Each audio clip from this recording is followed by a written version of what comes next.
How's everybody doing today? Today, we're going to go over a little video which explains absolute versus relative cell addresses. Pretty much all the formulas that we've used up till now have been relative. And let me try to explain what I mean by that. Here's a formula. The formula is equal sign sum B4 through B11. So this is summing up this column of numbers B4 through B11. Now, if I copy this over to my other months, what happens is the formula copies, but as the formula copies, the formula changes. Here I've got B4 through B11, here I've got C4 through C11, D4 through D11, E4 through E11. So the formula changed as it's copied. And that's usually a good thing. Most of the time we want that to happen. If the formula stayed the same, it wouldn't really do me much good in this case because I wanted to have a formula to add up my other months. It's called relative because it's relative to its position in the worksheet. Another way that you can think of this formula, instead of equal sign sum B4 through B11, this formula is just saying, hey, add up the 1, 2, 3, 4, 5, 6, 7, add up the 8 cells above me. You put me here, I'm going to add up the 8 cells above me. Put me over here, I'll add up the 8 cells above me. That's why it's referred to as relative. If I have another formula over here where I want to add up by city, here I've got equal sign sum B4 through E4. I want the same thing to happen as I copy this down. I want the formula to change, so now it's B5 through E5, B6 through E6, etc. So this is also a relative formula. Let's say I've got another scenario where maybe I have this company, Tiga International. It has a branch in Montreal. So I want to get the total in American dollars, but then I'd like to also have the total in Canadian dollars. Now, I went on the internet this morning and this is the rate I got for an exchange rate. So 1 US dollar right now equals $1.33 Canadian. So I say, all right, how would I change then this 15,740 into Canadian? Well, I'd have to take my cell reference F4 times my multiplier, which is up here in I1. If I do that formula, what I get is 20,934 and 20 cents. So it's saying, all right, if I've got 15,740 American, the corresponding equivalent Canadian amount is 20,934 and 20 cents. So I say, all right, I took this number times this number, I got my cell reference. Like always, I'm going to copy this down, everything's going to work out great, and it doesn't. What happens here, we've got a scenario, and it may be the first time where I don't want to have an entirely relative formula. What's happened is my original formula is F4 times I1.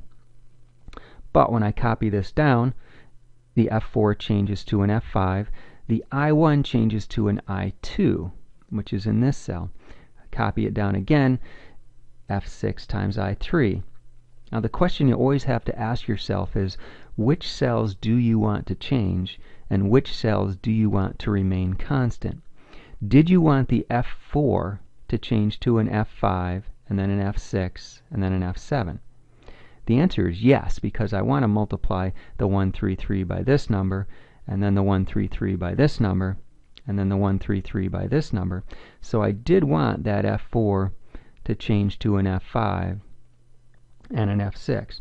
The problem is I did not want that I1 cell to change to an I2 and then to an I3. So up in my original formula, there is a way that I can lock this cell in. The way they do it is they just use dollar signs. Now why they use dollar signs, I don't know, but it's kind of always been that way. So if I want to lock this cell in and have it not change, what I have to do is I put a dollar sign in front of the I put a $sign in front of the 1. So my new formula, F4 times $I, $1, and there I have it. It didn't change my result. My result is still 20,934. But if I copy this down now, I get much different numbers. Everything works out fine. And the reason is because I locked this one in.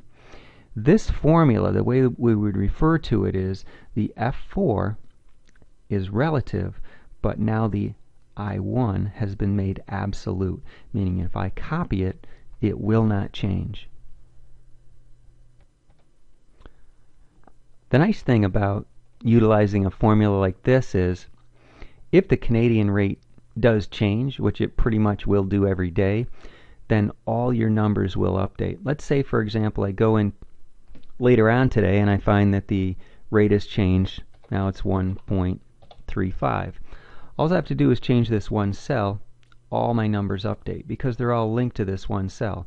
I go in tomorrow, is 1.28, and they all change again.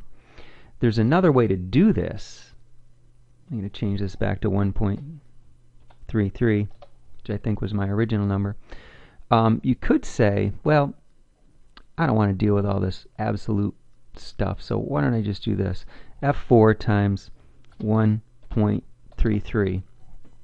And what's going to happen is that actually does work, and you can copy that down, and it does work. The big problem, though, is now if the exchange rate changes, your numbers are stuck. They're locked in here. They're not going to automatically update. So even though you can do it this way, it's really not a good way to do it. You should always do it the original way, where we have one relative and then we have our one absolute cell. So it works much, much better. I wanted to show you one other thing that I think is kind of neat. What if I wanted to take this whole table, this whole TIGA table, and make it in Canadian currency? I saw up here how I could do the total. What I've got is I've got a copy of my TIGA table down here, and if you want to do this process that I'm referring to, make the entire table Canadian, you do have to do a copy of it down here. What I want to do is I actually want to say I want to take this cell, my 2544, times my multiplier. But the problem is if I take this cell, B17, I'm overwriting it with a formula. So instead, what I'm going to do is I'm going to take it from up here. I know I've got the same number up here in cell B4, so I'm going to say equal sign B4. If I just say equal sign B4, it just pulls this number from up here. And I could actually copy this down, and it would be B5 and B6. So now that I've pulled this number from the table above, equal sign B4, I'm going to multiply it by my multiplier. I've got my same multiplier down here in cell I14, but as I saw before, I am going to have to make this absolute.